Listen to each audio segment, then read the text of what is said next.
Let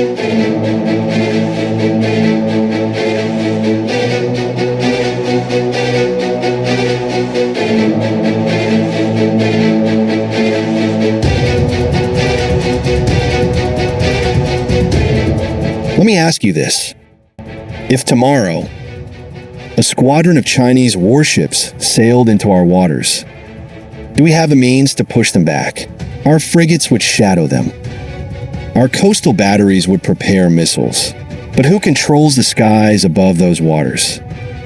That question leads us to an aircraft you may not have expected. Japan's Mitsubishi F-2.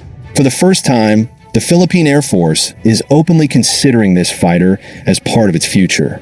And if it happens, it could change not just our air power, but the balance of power in the West Philippine Sea. Stay with me, because this story is about more than jets. It is about sovereignty, alliances, and survival. Before we continue our discussion, don't forget to hit the like button, subscribe, and the notification bell for PinoyGuard. Together, let's raise awareness and pride in our nation's defense. Now, you and I both know the Philippines has always had a difficult relationship with air defense. For years, our skies were left unguarded. When we retired the old F-5s, we had no real fighter for more than a decade. Only recently did the F-50 trainer fighters arrive, and while they gave us something to work with, they are still limited. That is why this discussion about the F-2 matters. It signals that the Air Force is no longer just looking for a stopgap. It wants a true multirole fighter, a jet that can dominate the air and strike ships at sea. Let's go back a bit. The F-2 was born in the 1990s, a partnership between Japan's Mitsubishi Heavy Industries and America's Lockheed Martin. At first glance, you might say, it looks like an F-16, and you would be right, but only at first glance. Japan wanted more than a copy. They stretched the wings, expanded the fuel tanks, and built the world's first operational AESA radar.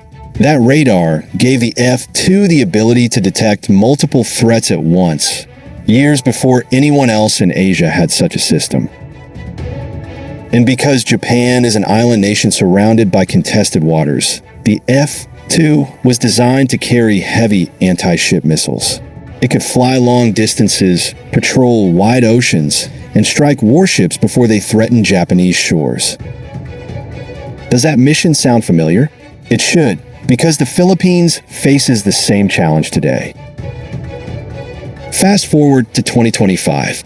Japan is transitioning to the F-35 and planning a new stealth fighter with the British and Italians. That leaves the F-2 in an interesting position. The aircraft still has years of service left, but Japan may start retiring some of them by the early 2030s. That is when the Philippines comes into the picture. Air Force Chief Lieutenant General Arthur Cordura confirmed the F-2 is on the list of candidates for multi-role fighter needs. No contract, no deal yet, but the door is open. For the Philippines, this is not just about buying an airplane. It is about deciding what kind of Air Force we want to build in the next decade. Let us talk about money, because you cannot separate strategy from budget.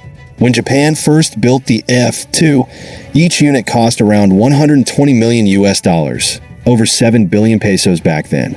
Very expensive. If the Philippines were to buy brand new versions, if Japan even agreed, the price might still hover around $100 million per aircraft. That is 56 billion pesos for a squadron of 12. But there is another possibility. If Japan offers refurbished F-2s, the price could drop. A package deal with training, spare parts, and upgrades might make it more affordable, though still not cheap. And remember, this is not the only bill on the table. The Philippines already committed 40 billion pesos for new F-50s. Under Rehorizon 3, there are submarines, missile systems, and ships to pay for. The question is whether Manila can afford both the F-2 and everything else. But let us imagine the capability for a moment. Picture F-2s taking off from Basa Air Base in Pampanga. They climb high, their AESA radars scanning wide swaths of ocean. On their wings hang anti-ship missiles with a range to strike Chinese destroyers long before they reach our reefs.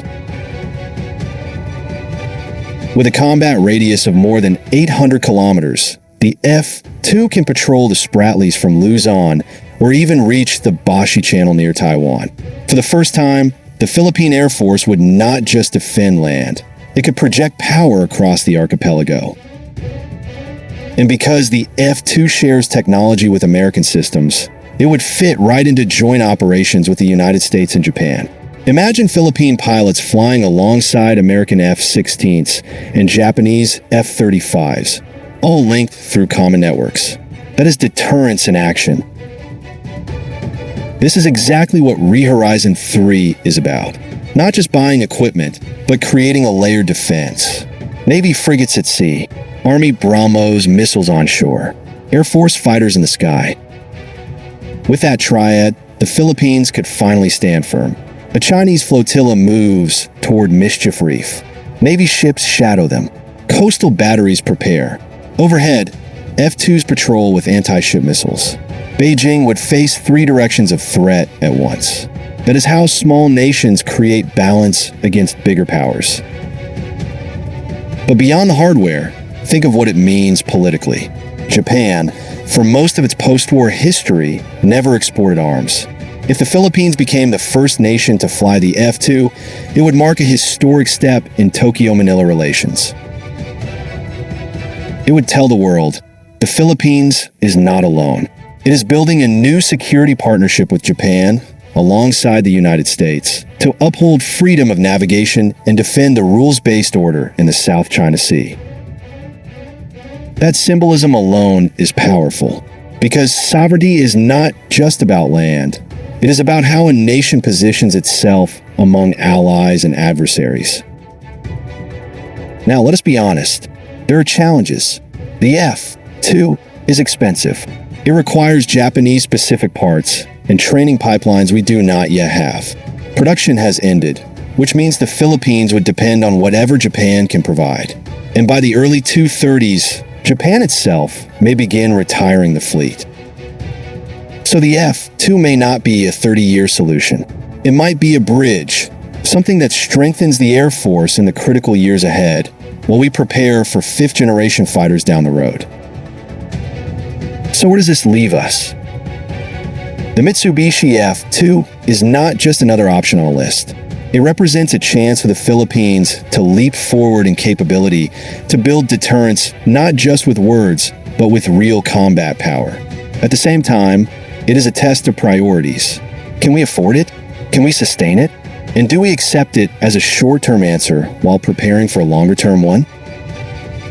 What I can say, after 40 years of watching these choices play out, is this: nations that wait for the perfect option often end up with nothing.